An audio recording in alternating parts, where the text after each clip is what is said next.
What's going on, guys? This is Ryan with RK Outpost, and I don't think many of you would be surprised if I told you that there's another writer working at Lucasfilm who has recently professed her issues with men, and that is Tricia Barr. Right here, this was a couple days ago, she put out there on Twitter, when only men are writing about what you need to know about Star Wars, then the universe continues to spin around what men value.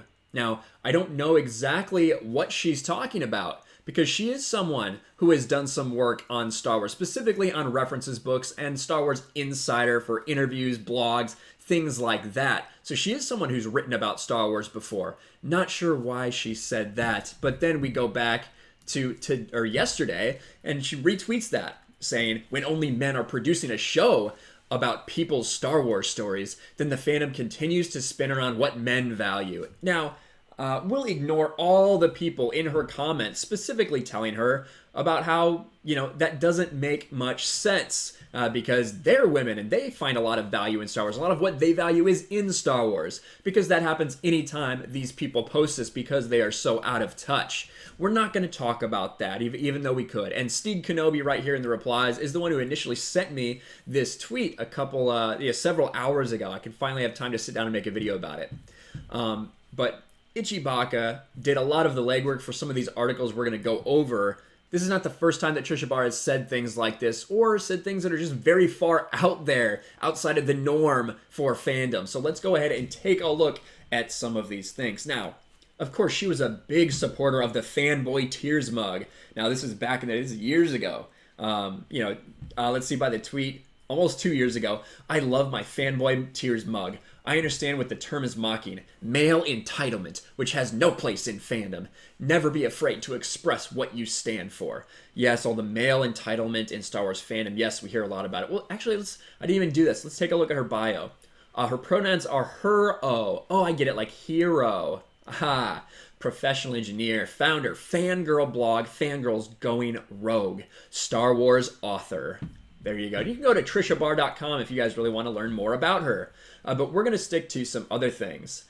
Now, she's also had an issue with white men specifically, or just white people in general. This was an issue where she called someone racist. This is the Lindsay Romaine about the Reylos being racist. She put this on blast. Now, a lot of us caught a lot of traction because got the attention of a lot of us. Someone calling out their colleague for saying she's a Reylo and she's racist for what she said about John Boyega. But she's also called Rian Johnson racist. Pretty low key here. Rian Johnson chose to functionally eliminate the role of Maz Kanata, played by an Oscar-winning black woman. She got a hologram. So a shot fired at Rian Johnson there, because how dare you take a black woman out of this major role? How dare you, Rian Johnson? How dare you?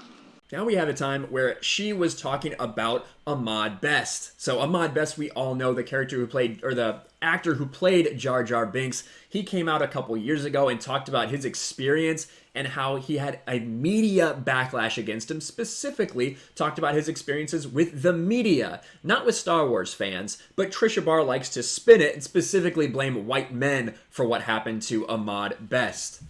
So this is a quote from Tricia on her podcast, I believe.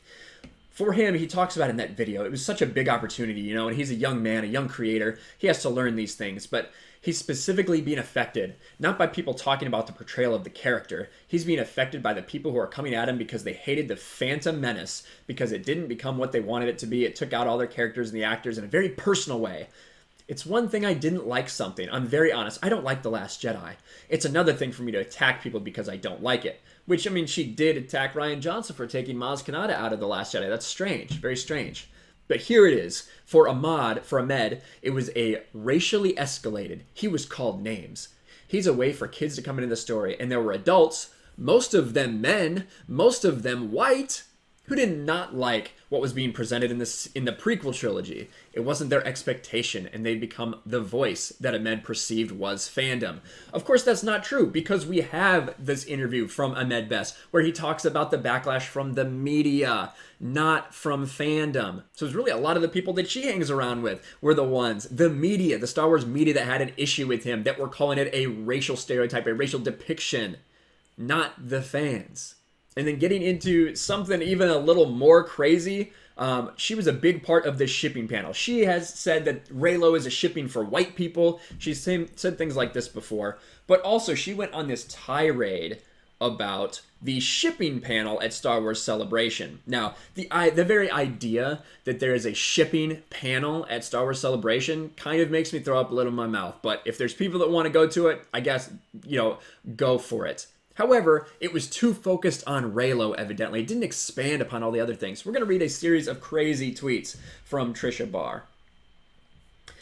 So this is when Reylos were mad about, so here it is, this tweet started it. Reylos are mad, people are talking about crashing their panel and talking about Finn Rey. It's just proof the panel is all about Reylo and that's all they care about. This was from a random Twitter user. Tricia replied, people shouldn't threaten to disrupt panels, not cool.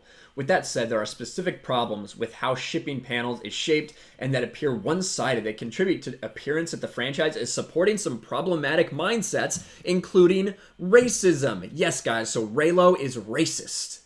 From the panel blurb, shipping in Star Wars transcends age and gender and is as old as the question of whether Luke would end up with Han or Luke, or Leia would end up with Han or Luke.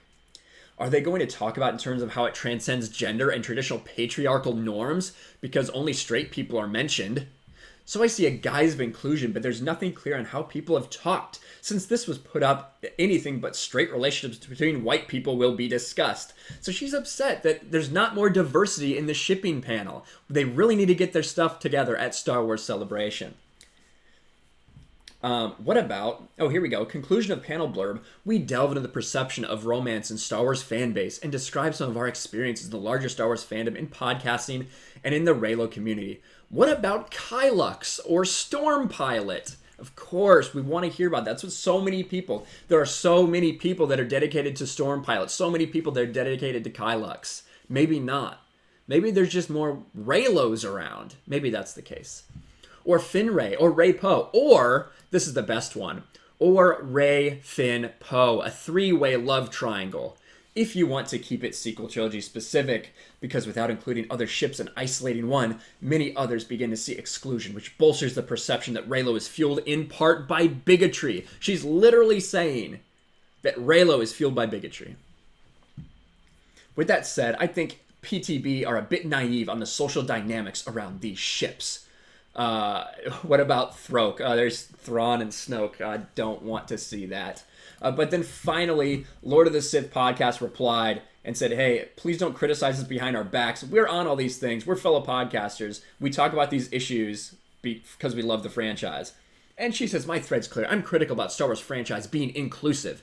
That includes how discussions are handled, distributed on panels at their convention. This blurb gives specific context. The panel's not about shipping. It's about one ship.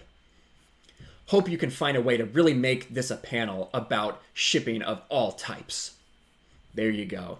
So that is a little insight into Tricia Barr. So maybe now, when you see this kind of tweet from her and realize that these are the people that are being hired at Lucasfilm. Again, to be a Lucasfilm employee, it is very clear that you must hate men. Specifically, if you hate white men, that's even better. It continues to be proven over and over again with what we see. So thank you again to Ichibaka for documenting all those tweets in a place that I can easily go and find them. Let me know what you guys think about all of this, about, once again, another author that works for Lucasfilm.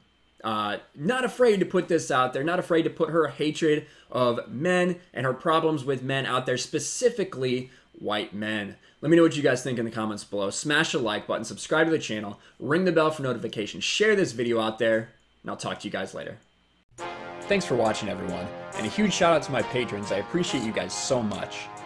Want to follow me on Twitter or Instagram? Check out the description below. You'll find links to my P.O. box and my Patreon as well. And I'll talk to you guys later.